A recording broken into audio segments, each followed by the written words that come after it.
মুখ্যমন্ত্ৰী ডাঙৰীয়াই বিচৰা ধৰণে ৰাজ্যৰ মানে যিগৰাকী ৰাজ্যিক সভাপতি নাপালে, সিফালে সৰ্বানন্দ সোণোৱাল শক্তিশালী হ'বলৈ গৈ আছে।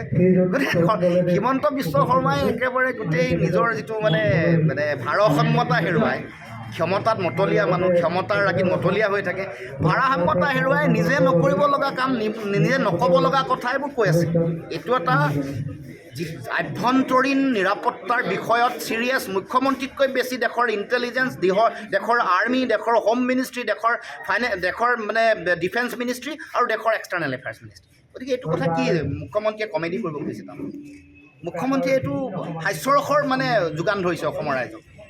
ভয় খোৱা কথাটো, মুখ্যমন্ত্ৰীয়ে যে ভয় খাইছে 26ত যে সান্দহ খোৱা বালি তল যাব আৰু অসমৰ জনগণ যে এতিয়া মানে এটা সিদ্ধান্ত গ্ৰহণ কৰিছে তেওঁলোকক উৎখাত কৰিবৰ কাৰণে, সেইবোৰৰ কাৰণে এতিয়া মুখ্যমন্ত্ৰীয়ে যি টি কৰা আৰম্ভ কৰিছে।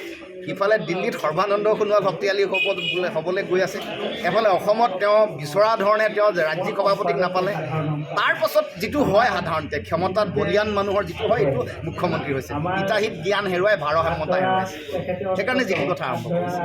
এনেকুৱা ধৰণৰ চালে বেৰে কোৱা কথা, এইবোৰ কথা তেওঁ এইটো পাব্লিচিটি ষ্টাণ্ট নেকি? 12 বছৰ কি হোম মিনিষ্ট্ৰী আৰু এক্সটাৰ্নেল এফেয়াৰ্ছ মিনিষ্ট্ৰীয়ে গম পোৱা নাই নেকি?